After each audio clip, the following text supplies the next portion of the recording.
속보 폴란드 영공을 침범한 러시아 드론. 그 긴박했던 순간. 1. 프롤로그 긴장 고조. 동유럽 하늘의 위기. 2025년 10월 1일 폴란드 영공에 러시아 드론이 침범해 폴란드 공군이 이를 격추했다는 충격적인 소식이 전해졌습니다. 이는 단순히 국경을 넘은 사건을 넘어 나토와 러시아 간의 군사적 긴장을 최고조로 끌어올린 심각한 위협입니다. 우크라이나 전쟁 이후 고조된 동유럽의 불안정한 안보 상황을 단적으로 보여주는 이번 사건의 배경과 경과, 그리고 앞으로의 파장을 심층적으로 분석해봅니다. 사건의 전개 10월 1일에 긴박했던 공중전.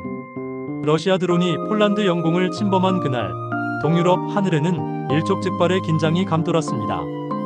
2-1 미확인 비행체 포착. 새벽 4시경 폴란드 국경 감시 레이더에 미확인 비행체가 포착되었습니다.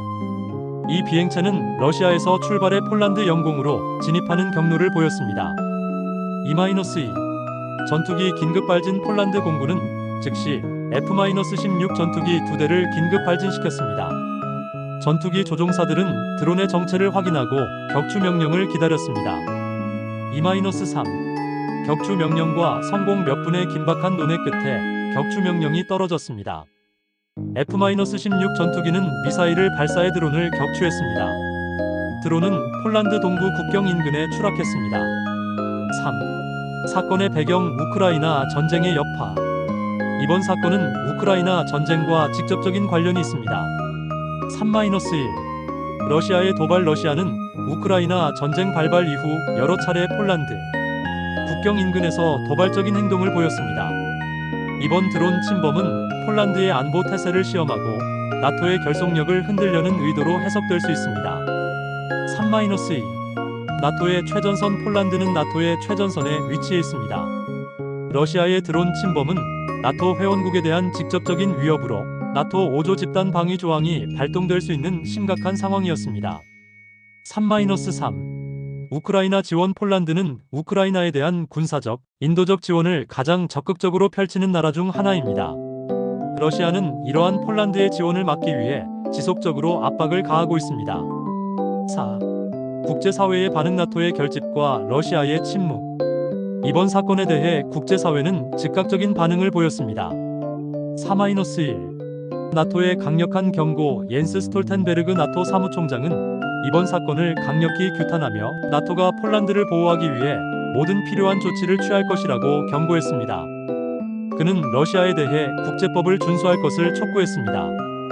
3-2 러시아의 침묵. 러시아 정부는 이번 사건에 대해 공식적인 입장을 내놓지 않고 있습니다.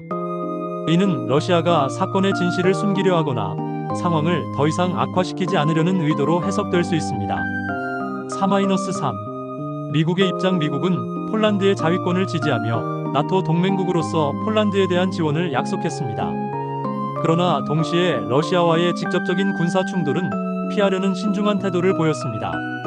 5. 앞으로의 전망. 또 다른 위기의 시작인가? 이번 사건은 동유럽의 안보 상황을 더욱 불안정하게 만들 것입니다. 5-1 나토와 러시아의 대치. 나토와 러시아 간의 군사적 대치는 더욱 심화될 것입니다. 양측은 국경 지역의 군사력을 증강하고 군사훈련을 강화할 것입니다. 5-2 우크라이나 전쟁의 장기화. 러시아의 도발은 우크라이나 전쟁이 장기화될 것임을 시사합니다.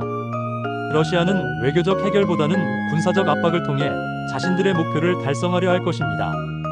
5-3 국제사회의 역할. 국제사회는 이번 사건을 단순한 해프닝으로 치부해서는 안 됩니다. 유엔을 비롯한 국제기구들은 나토와 러시아 양측의 긴장을 완화하고 평화적 해결을 위한 중재에 나서야 합니다. 6. 에필로그. 평화는 결코 당연하지 않다. 폴란드 영공을 침범한 러시아 드론은 우리에게 중요한 메시지를 던집니다. 그것은 바로 평화가 결코 당연한 것이 아니라는 사실입니다.